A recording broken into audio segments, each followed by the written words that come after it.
100 साल की सास। अरे मम्मी जी, थोड़ा उम्र के हिसाब से काम किया करो। कहीं कुछ हो गया तो लोग बोलेंगे बहू ने बूढ़ी सास का ध्यान नहीं रखा। बहू, तुम भी थोड़ा कम और धीरे बोला करो। कहीं चिल्लाते हुए कभी कुछ हो गया तो वही लोग बोलेंगे 100 साल की सास भली चंगी बैठी है और बहू बेचारी चलती बनी। वैसे मम्मी जी, दादी बिल्कुल ठीक बोल रही हैं। हैं? क्या ठीक बोल रही है? वो जो कुछ भी बोले वो सास है। क्यों बोल रही हो? बहू होकर सास से जुबान लड़ाओगी क्या? ऐसा बोलते हुए निर्मला को धसका उठ जाता है। थाना मत चिल्ला, मत चिल्ला। तुझे बिना सास और बहू से जुबान लड़ाए बिना शांति नहीं मिलती। अरे माँ, दादी की बात सुन लिया करो, तुम्हारे भले के लिए बोलती है ना। अरे कोई भला नहीं, इन्हें बस मुझे परेशान और शो ऑफ करने का शौक है। हाँ झूठी।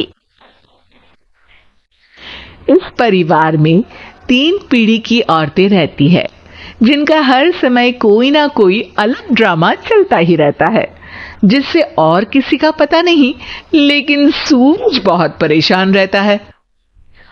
माँ, पियाली और दादी, आप तीनों के पास एक दूसरे को सास बहू वाले ताने देने के अलावा कुछ काम हो या नहीं, पर मेरे पास जरूर है।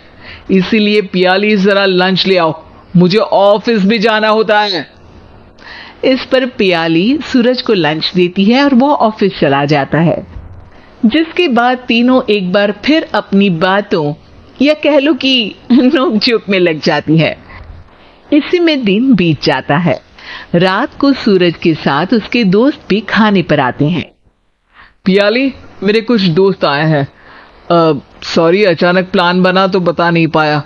तुम जल्दी से डिनर बना दो ना। अरे वाह रे, आलसी माँ की आलसी बेटी। पहले बिना बताए दोस्तों को घर ले आओ, फिर बोलो जल्दी से डिनर बना दो। इतनी जल्दी है तो खुद बना लो। अरे माता, सब बाद में दिखा देना, अभी खाना बना दो ना प्लीज। ऐसा बोल के सूरज दोस्तों के पास जाकर बैठ जाता है और पियाली डिनर की टेंशन में अपनी सास के पास पहुंच जाती है, जो अपने कमरे में आराम कर रही होती है। मम्मी, सूरज अचानक दोस्तों को घर ले आए हैं, क्या करूं अब? कुछ ऐसा बताओ ना जो जल्दी बन जाए और सर्व करते हुए भी अच्छा लगे। अरे रेस्टोरेंट से मंगा ले, दोबारा परेशान मत करना, सोने दे मुझे। इतने में दादी सास भी वहां आ जाती है। वाह, आलसी का आइडिया भी उसी की तरह बेकार है। कोरोना में बाहर से खाना मंगाएंगे। बहू, तुम सो ही जाओ, वही काम अच्छे से कर सकती हो। चल पियाली, मैं बताती हूँ क्या करना है। इस पर दादी सास पियाली के साथ मिलकर सारे मेहमानों के लिए खाना बनाती है, जिससे उन्हें ज्यादा मेहनत भी नहीं करनी पड़ती और सबका पेट भी भर जाता है। दादी के इस आइडिया से पियाली और सूरज बहुत इम्प्रेस हो जाते हैं। दादी, क्या यही खाना आपकी इस उम्र में इतना एक्टिव रहने और एंडलेस लाइफ का राज है? वैसे दादी ने आज तक राज किसी को बताया नहीं। इन्होंने ससुर जी तक को नहीं बताया, तभी तो वो ऊपर पहुंच गए और ये अभी तक यही है।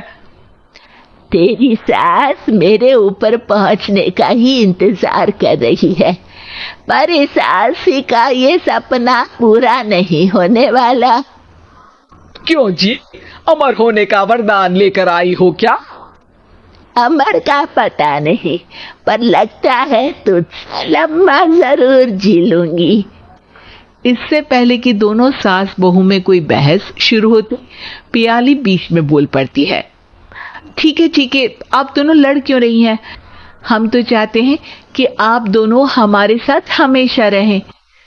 पियाली की बातों पर दोनों शांत हो जाते हैं और उनकी लाइफ पहले जैसे चलने लगती है, जहां दादी सुबह जल्दी उठकर कुछ न कुछ काम करते हुए पूरा दिन बिताती है, तो वहीं निर्मला और पियाली लेट उठने से लेकर धीरे धीरे आलस में काम करना और जब मर्जी सो जाने से अपना दिन बिताती हैं। एक दिन निर्मला की सहेली उनके घर आती है।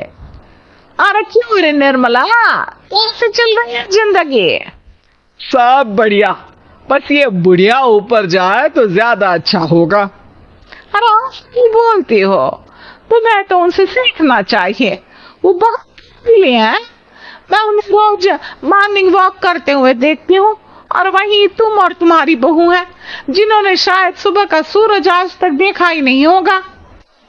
सहेली की बात सुनते ही निर्मला भड़क कर चिल्लाते हुए पियाली और अपनी सास को वहां बुलाती है, जिनके साथ सूरज भी वहां आ जाता है, और ये सब देख सहेली वहां से चली जाती है। अरे सासू माँ, आपको हमसे क्या दिक्कत है? अब तो मेरी सहेलियां भी आपकी वजह से मुझे ताने देने लगी है। मम्मी जी, कुछ तो लोग कहेंगे, लोगों का काम है कहना, आप इग्नोर करो ना। अच्छा वैसे महारानी, वो तुम्हें भी वही सब बोल रही थी? है, मैंने किया। अरे किलस क्यों रही हो? अब तो समझो और अपना लाइफस्टाइल सुधारो। ओ मोरी मैया, अब हमारा लाइफस्टाइल भी खराब हो गया क्या? आपका तो हाई फाई है ना, बस उतना ही ठीक है। तुम लोग हमेशा पूछते हो ना कि मेरी इस उम्र और अभी भी इतने एक्टिव रहने का राज क्या है, तो वो ये लाइफ स्टाइल ही है, जिसे हाई फाई नहीं पर सिंपल कहते हैं। दादी, अब कहना क्या चाहती हो?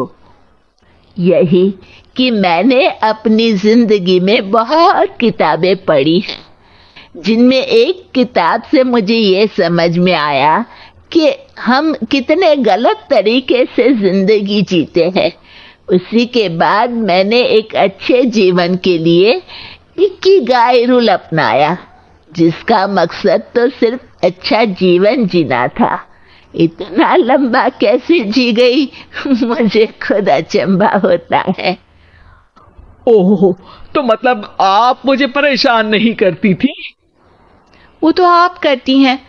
वैसे ये इकिगाई क्या है? थोड़ी रिसर्च खुद भी कर लो आलसियों, सब मैं ही बता दूं क्या?